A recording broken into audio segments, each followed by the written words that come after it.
জিজ্ঞাসা করিলেন, হে মহাভাগ, আপনি অক্ষয় তৃতীয়ার ব্রত মাহাত্ম্য আমার নিকট কীর্তন করুন। মহামুনি শতানিক বলিলেন, পুরাকালে অতি নিষ্ঠুর ক্রোধী স্বভাব ধর্মহীন এক ব্রাহ্মণ ছিলেন। ধর্মে কর্মে তাহার বিন্দুমাত্র মতিগতি ছিল না। এক দিবস একটি ক্ষুধার্ত ব্রাহ্মণ তাহার গৃহদ্বারে উপস্থিত হইল। ক্ষুধা পিপাসায় তাহার কণ্ঠ শুষ্ক। অতি কষ্টে সে প্রার্থনা করিল, মহাশয়, কিঞ্চিৎ অন্ন ও একটু জলদান করিয়া আমার প্রাণ রক্ষা করুন। উগ্রমূর্তি ব্রাহ্মণ কর্কশ বচনে বলিয়া উঠিলেন, যাও যাও, এখান হইতে চলিয়া যাও, অন্য জায়গায় চেষ্টা করো। আমার গৃহে অন্ন নাই, জল নাই, এখানে বসিবার আসনও নাই। ব্রাহ্মণের পত্নীর নাম সুশীলা। কিছু দূরেই তিনি দাঁড়াইয়াছিলেন। প্রার্থনা ও স্বামীর কর্কশ উক্তি সকলই তাহার কর্ণে প্রবেশ করিতেছিল। অতিথির কাতর প্রার্থনা ও তাহার বিষণ্ণ মূর্তি দেখিয়া তাহার প্রাণে বড়ই আঘাত লাগিল, হৃদয় দ্রবীভূত হইল। তিনি মন্থর পদে পতির নিকট গমন করিয়া কহিলেন, নাথ, ক্ষুধার্ত অতিথি যদি আপনার গৃহ হইতে বিমুখ হইয়া যায়, তবে এ গৃহে কী কাজ? ধন সমৃদ্ধি, ইহারই বা ফল কী? স্বামীকে এই বলিয়া অতিথির দিকে মুখ ফিরাইয়া মধুর বাক্যে সুশীলা বলিলেন, ঠাকুর, আপনাকে অন্যত্র যাইতে হইবে না। আমি আসন দিতেছি, বসুন। শীঘ্রই আপনার অন্ন জল আনিয়া দিতেছি। এই বলিয়া সুশীলা তথা হইতে চলিয়া গেলেন এবং অনতি বিলম্বে সুস্নিগ্ধ সুবাসিত জল ও অন্নসহ পঞ্চব্যঞ্জন আনিয়া অতিথিকে প্রদান করিলেন। অতিথি অন্ন জল গ্রহণ করিয়া পরম পরিতুষ্ট হইলেন।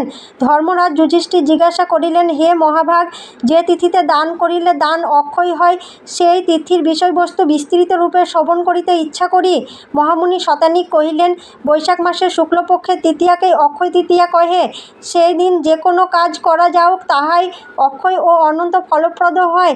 ওই তিথিতে জলদান করিলে দেহান্তে বিষ্ণুলোকে গমন করে।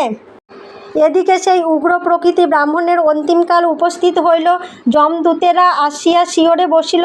দেখিতে দেখিতে তাহার প্রাণবায়ু দেহপিঞ্জ ত্যাগ করিল। যমদূতেরা তাহাকে ধর্মরাজের নিকট লইয়া যাইতে লাগিল। পথে দারুণ ক্ষুধা ও পিপাসায় ব্রাহ্মণের কণ্ঠতালু শুষ্ক হইয়া উঠিল। তাহার উপর যমদূতদিগের কঠোর উৎপীড়ন। ব্রাহ্মণ প্রায় কাতর হইয়া করজোড়ে যমদূতদিগকে বলিতে লাগিলেন, হে দূতগণ, তোমাদের হৃদয় ধর্মের আশ্রয়, তোমাদের অন্তর করুণার আধার। তৃষ্ণায় আমার প্রাণ কণ্ঠাগত।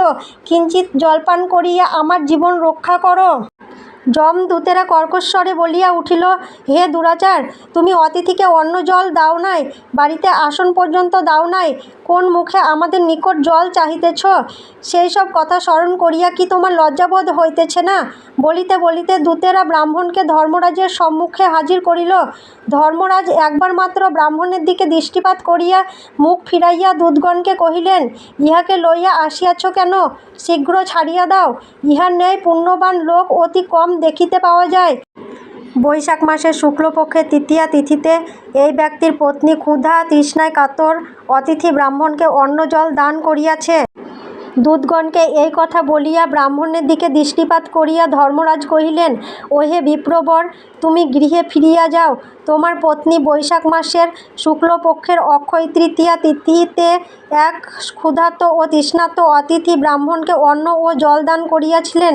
সেই পুণ্যফলে তোমার নরক ভয় দূর হইল।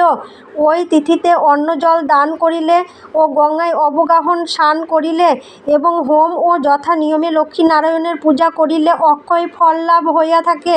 তুমি ভক্তিভরে ওই তিথিতে লক্ষ্মীনারায়ণের পূজা করিও। তাহা হইলে ধরাধামে অতুল সুখভোগ করিয়া দেহান্তে বিষ্ণুপদ লাভ করিতে পারিবে। 8 বৎসরে এই ব্রতের উদযাপন হয়।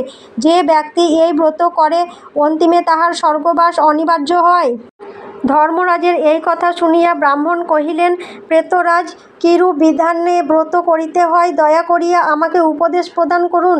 ধর্মরাজ কহিলেন, হে বিপ্র, ব্রতের বিধান বলিতেছি, তাহা শ্রবণ কর। লক্ষ্মীনারায়ণের পূজা করিবে। যিনি ব্রত করিবেন, তাহার ওই দিন যবের ছাতু ভোজন করা কর্তব্য। তাহা ছাড়া ব্রাহ্মণকে তালপাখা, বস্ত্র ও ভোজনসহ একটি জলপূর্ণ কলসি প্রদান করিবে। 8 বৎসর যাবৎ প্রতি বর্ষে ওই তিথিতে ঐরূপ করিতে হয়। 8 বৎসরে উদযাপন করিবে। কি পুরুষ কি স্ত্রীলোক সকলেই এই ব্রত করিতে পারেন। এই ব্রত করিলে ইহলোকে অতুল ধন সমৃদ্ধি, দীর্ঘজীবী পুত্র পৌত্র ও পরম সুখ ঐশ্বর্য ভোগ করিয়া ব্রতী দেহান্তে বৈকুণ্ঠধামে গমন করেন। ধর্মরাজ এই বলিয়া তিরোহিত হইলেন। যমদূতগণ ব্রাহ্মণকে তাহার গৃহে পুনরায় রাখিয়া আসিল। ব্রাহ্মণ এইরূপে নরকমুক্ত হইয়া নিজ গৃহে প্রত্যাগমন করিয়া পত্নীর সহিত ভক্তি সহকারে যথা নিয়মে 8 বর্ষ অক্ষয় তৃতীয়া ব্রত সম্পাদন করিলেন। তৎপত্রে দেহাবসানে সস্ত্রীক তাহার বৈকুণ্ঠবাস হইল। ব্রতফল: আমাদের দেশে অক্ষয় তৃতীয়া ব্রত বহু পুরাকাল হইতে চলিয়া আসিতেছে। এই ব্রত পালন করিলে ইহলোকে সকল প্রকার সুখের অধিকারী হওয়া যায়। দেহান্তে ব্রতী বিষ্ণুপদে স্থান লাভ করিয়া থাকে। পুরুষ ও রমণী নির্বিশেষে এই ব্রত পালন করিতে পারা যায়। পূজার উপাচার: নতুন কাপড় ও গামছা, পাখা, ভোজ্য, যব ও কলসি। সকলেই অক্ষয় তৃতীয়া পালন করুন। হরে কৃষ্ণ, রাধা রাধা।